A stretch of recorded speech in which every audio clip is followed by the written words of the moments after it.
Welcome to Raji Murali vlogs channel. நம்ம இந்த பதிவில் பார்க்க போகிறோம் ஸ்ரீ கந்த புராணம். அதில் அடுத்தது 53வது தலைப்பு சூரனுடைய சீற்றம்.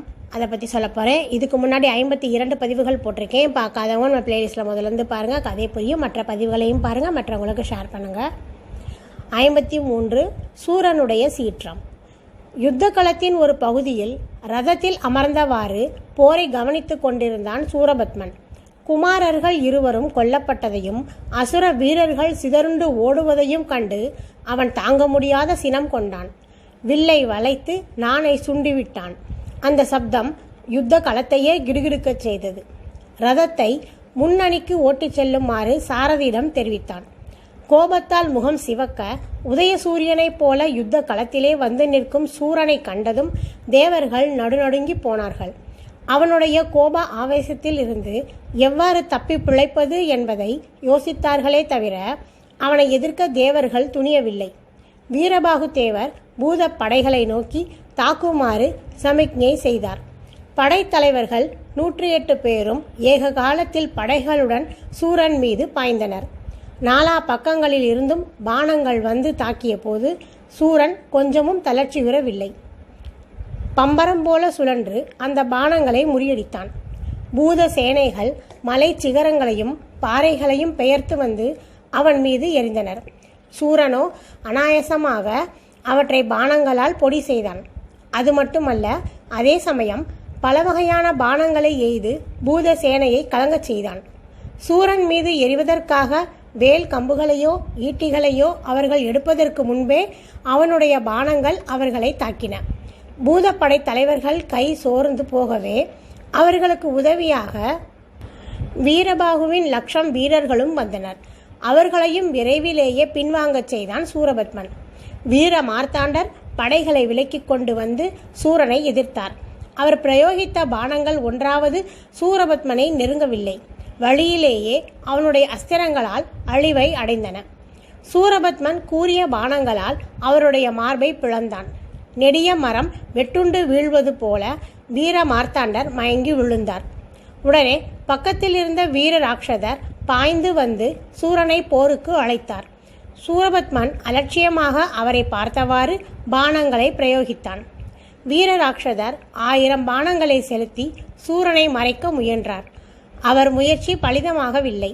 நீரை கிழித்துச் செல்லும் படகை போல சூரபத்மனுடைய பாணங்கள் அவற்றை கிழித்துச் சென்று அப்பால் தள்ளின. வீரராட்சதருக்கு கோபம் தாங்கவில்லை. வாளை உருவிக்கொண்டு அவனுடைய தேரின் மீது பாய்ந்தார். சூரன் பிடித்திருந்த வில்லை ஒரு கையால் பற்றி மற்றொரு கையிலிருந்த வாளினால் அதை வெட்டினார். வில் உடைவதற்கு பதிலாக அவருடைய வாள் 2ஆக விழுந்தது. சூரபத்மன் ஹா ஹா என்று ஏளனமாக சிரித்தான். திகைத்து நின்ற அவரை பிடித்து அருகில் இழுத்தான். அவர் மார்பை பிளப்பதற்காக உடைவாளை உருவியவன் ஆயுதமின்றி இருக்கும் அவரை கொல்வது தகாது என்று நினைத்தவனாய் பந்து போல அவரை எட்டி உதைத்தான். ஆகாயத்திலே வெகு தூரம் வரை சென்றுவிட்டு திரும்பிய வீர ராட்சதர் பூமியில் விழுந்ததும் மூர்ச்சையாகி விட்டார்.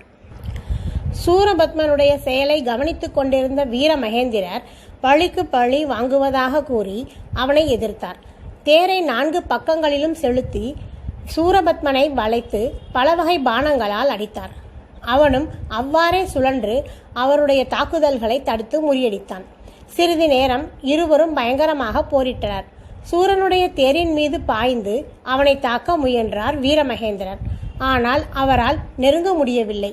அசுரனுடைய பாணங்கள் அவருடைய முழங்கால்களையும் தோள்களையும் தாக்கி மூர்ச்சையாகி விழச் செய்து விட்டன.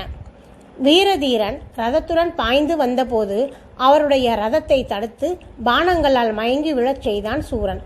அப்போது வீர மகேஸ்வரர் வேல் ஒன்றை எடுத்து அவன் மார்பை குறிவைத்து எறிந்தார். அதை தடுத்து அழிக்க சூரபத்மன் 1000 பாணங்களை பிரயோகித்தான். அவற்றால் சீறி வரும் வேலாயுதத்தை தடுக்க முடியவில்லை. அது பாணங்களை பிளந்து கொண்டு சூரனுடைய மார்பிலே வந்து தாக்கியது. அதனால் அவனுடைய மார்பு கவசத்தை பிளக்க முடியவில்லை. பாறையில் மோதிய கண்ணாடி பாத்திரம் நொறுங்குவது போல அது பொடியாகியது. சூரன் ஏளனமாக நகைத்து 7 பாணங்களை பிரயோகித்து அவரை மயங்கி விழச் செய்தான். அப்போது அருகிலிருந்த வீரகேசரி பயங்கரமாக கனைத்து கொண்டு சூரனை நோக்கி வந்தான். சூரபத்மன் 7 பாணங்களால் அவனுடைய வில்லை அறுத்ததோடு 100 பாணங்களால் ரதத்தையும் அழித்தான். வீரகேசரி கோபம் தாங்க மாட்டாது குதித்து எழுந்து மலைச்சிகரம் ஒன்றை பெயர்த்து அவன் மார்பின் மீது எறிந்தார். சூரபத்மன் ஒரே பாணத்தால் அதை பொடி செய்ததோடு தொடர்ந்து பல பாணங்களை பிரயோகித்து அவரை தாக்கினான். உடலெங்கும் இரத்தம் ஒழுக வீரகேசரி அவனை நெருங்கி ஒரு கையால் மார்பில் அடித்தார். சூரபத்மன் அவரை பிடித்து தூக்கி கரகரவென்று சுழற்றி பார்க்கடலை நோக்கி வீசினான். அவரை தொடர்ந்து வீர புரந்தரரும் வீராந்தகரும் சூரனுடன் போரிட்டு சோர்ந்து விழுந்தார்கள். அவர்கள் எய்த கொடிய அஸ்திரங்கள் அனைத்தும் சூரனை தாக்க முடியாது அழிந்து போயின. சகோதரர்கள் சோர்வுற்றதும் வீரபாகுத்தேவர் அசுரனை எதிர்க்க முன்வந்தார். அவனை பார்த்ததுமே சூரபத்மன் எரிமலை என கோபத்தால் குமுறினான். அடே, அன்று நீ தூதுவனாக வந்ததால் உயிர் தப்பி பிழைத்து செல்ல முடிந்தது. இன்று அப்படியல்ல. விரைவிலேயே உன் வலிமையை ஒடுக்கி உன்னை ஒழிப்பேன் என்று கர்ஜித்தான். அரசர்க்கு அரசே, தூது செல்லும் காரியத்தை மேற்கொண்ட போது நான் தூதுவனாக வந்தேன். இப்போது உன்னோடு போர் செய்ய எதிரியாக வந்திருக்கிறேன். எங்கள் தலைவர் முருகப்பெருமான் எவ்விதம் கட்டளையிடுகிறாரோ அவ்வாறு பணிபுரிய வேண்டியது எங்கள் கடமை. பேசி பொழுதை வீணாக்க வேண்டாம். என்னோடு யுத்தம் செய்க என்று பதிலளித்தார் வீரபாகுத்தேவர். அந்த வார்த்தைகளை கேட்டு சூரபத்மன் ஆத்திரத்தால் குமுறினான். அவன் உடலில் உள்ள ரோமங்கள் சிலிர்த்தன. கண்கள் நெருப்பை கக்கின. காலினால் தேர் தட்டை உதைத்தான். அந்த வேகத்தில் உலகமே நடுங்கியது. வில்லை வளைத்து பாணங்களை சரமாரியாக பொழிந்து அவர் பார்வையை மறைத்தான். விண்ணிலே செல்லும் மேக கூட்டங்களால் மறைக்கப்பட்ட சூரியன் சற்றைக்கெல்லாம் எவ்வாறு வெளிப்படுகிறானோ அதுபோல வீரபாகுத்தேவர் தம்மை மறைத்த சூரனுடைய அம்பு திரையிலிருந்து வெளிப்பட்டு அவனை பாணங்களால் அடித்தார். அந்த கணைகள் யாவும் சூரனை நெருங்கியதும் வலுவிழந்து மலர் பொழிவது போல அவன் மீது சொரிந்தன. சூரபத்மன் உடலை சிலிர்த்து கொண்டு அவரை பார்த்து சிரித்தான். அந்த சிரிப்பு வீரபாகுத்தேவரை நெருப்பு என சுட்டது. அவர் மிகுந்த சினத்தோடு யம அஸ்திரத்தை பிரயோகித்தார். சூரபத்மன் அதை கண்டு மறுபடியும் கலகலவென்று நகைத்தான். தன்னை நோக்கி வரும் அஸ்திரத்தை தடுக்க அவன் யாதொரு முயற்சியும் செய்யாது அலட்சியமாக அதை பார்த்து கொண்டு நின்றான். சீறி பாய்ந்து வந்த அந்த அஸ்திரம் சூரபத்மனை நெருங்கியதும் வலுவிழந்து அவன் முன்பு தூசு போல் வந்து விழுந்தது. அதை கண்ட வீரபாகுத்தேவர் ஆக்னேயாஸ்திரம், நிருதியாஸ்திரம், இந்திராஸ்திரம் என ஒன்றன் பின் ஒன்றாக அநேக அஸ்திரங்களை அவன் மீது பிரயோகம் செய்தார். சூரபத்மன் அந்த அஸ்திரங்களை தடுத்து அழிக்க எவ்வித முயற்சியும் செய்யாது கலகலவென்று நகைத்து கொண்டு நின்றான்.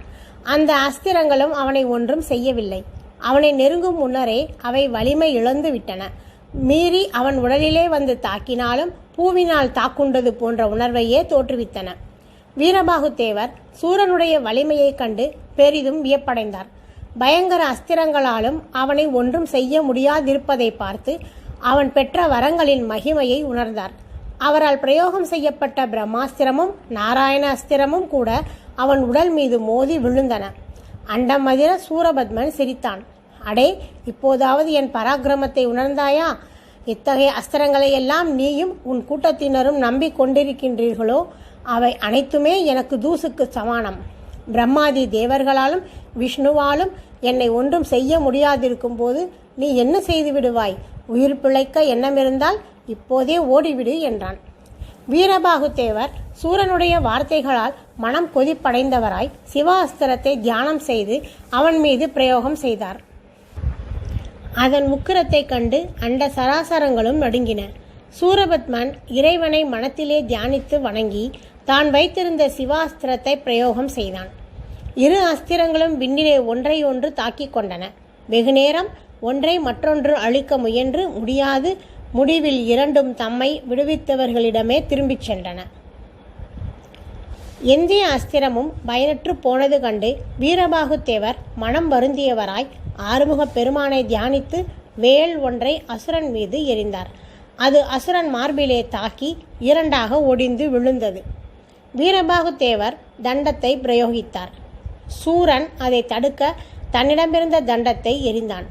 அது வீரபாகுத்தேவர் பிரயோகித்த தண்டத்தை எதிர்த்து அழித்ததுடன் நில்லாமல் மேலும் சீறி பாய்ந்து வீரபாகுத்தேவருடைய மார்பிலே வந்து மோதியது. மாபெரும் மலை வந்து மோதியது போல வீரபாகு தேவர் நிலை குலைந்து உணர்வு மங்கியவராய் தேர்தட்டிலே விழுந்தார். ரதத்தை ஓட்டி வந்த விசாலி என்பவன் இமைக்கும் நேரத்தில் ரதத்தை ஒரு பக்கமாக செலுத்தி அப்பால் கொண்டு போய்விட்டான். விழுந்தான் வீரபாகு என்று கர்ஜித்தான் சூரபத்மன். அதை கேட்ட அசுர வீரர்கள் சந்தோஷம் அடைந்தவர்களாய் புதுத்தெம்போடு பூத சேனைகளை தாக்கினர். எங்கும் பேரழிவு நேர்ந்தது. பின் அணியில் ரதத்திலே அமர்ந்து யுத்தத்தின் போக்கை கவனித்து கொண்டிருந்த முருகப்பெருமான் கோபத்துடன் எழுந்தார்.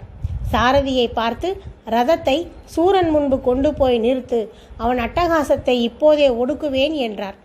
ரத சாரதியும் அவ்வாறே விரைந்து ரதத்தை அசுரன் பார்வையில் நன்கு படுமாறு முன்னணியில் கொண்டு போய் நிறுத்தினான். கோடி சூரிய பிரகாசத்தோடு ஜொலிக்கும் ரதத்தையும் அதனுள் அமர்ந்திருந்த சிவகுமாரனையும் கண்டான்.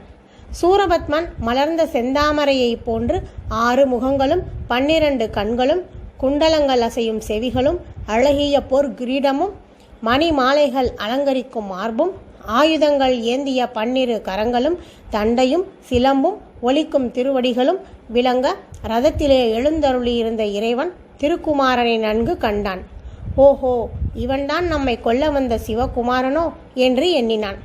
இந்த பாலகனோ நம்முடன் போரிட வல்லவன் என்று அலட்சியமாக அவரை மீண்டும் பார்த்தான்.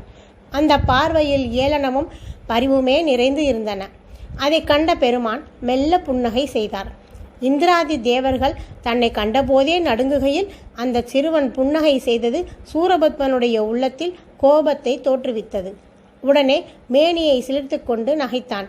குழந்தாய், பயம் என்றால் என்னவென்று தெரியாத பருவம் போலும். உன்னோடு வந்த சேனைகள் அழிவுற்றதை கண்டாயா? பூதப்படை தலைவர்கள் இருக்கும் இடம் தெரியவில்லை. தூது வந்து ஏதேதோ கதை பேசிய வீரபாகு தேவன் ஒளிந்த செய்தியை கேட்டிருப்பாய் என்றே நினைக்கிறேன். உன்னுடைய தந்தையான பரமேஸ்வரனும் நாராயணனும் நான்முகனும் கூட என்னோடு யுத்தம் செய்ய வேண்டும் என்று ஒருபோதும் எண்ண மாட்டார்கள். தேவர்கள் உன்னை மயக்கி தங்களை பாதுகாக்க வேண்டும் என்று வியாஜத்தில் யுத்தத்துக்கு அழைத்து வந்து விட்டார்கள்.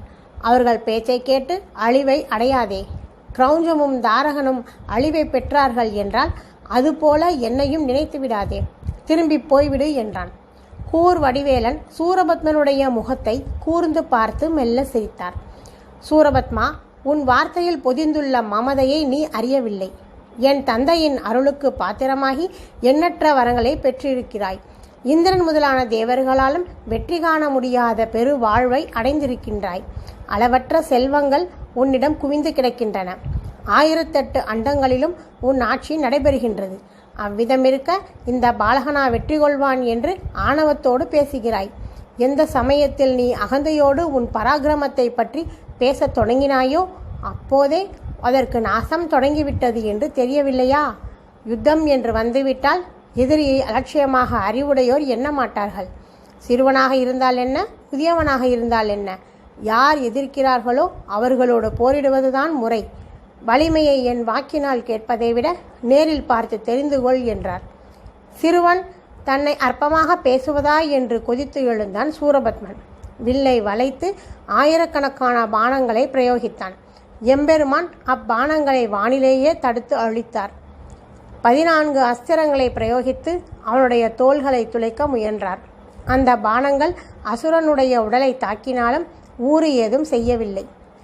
அவனுடைய உடல் வஜ்ரமாக விளங்கியது. ஆயிரக்கணக்கான அஸ்திரங்களால் அவனுடைய வில்லை அறுத்தார். அசுரனோ இமைப்பொழுதில் மற்றொரு வில்லை கொண்டு அவரை எதிர்த்தான். ஓகே ஃப்ரெண்ட்ஸ், இந்த பதிவு பெருசாக இருக்குது. இன்னும் பாதி பகுதி அடுத்த பதிவில் பார்ப்போம். பிடிச்சிருந்தா லைக் பண்ணுங்கள், கமெண்ட் பண்ணுங்கள், மற்றவங்களுக்கு ஷேர் பண்ணுங்கள். Thank you friends.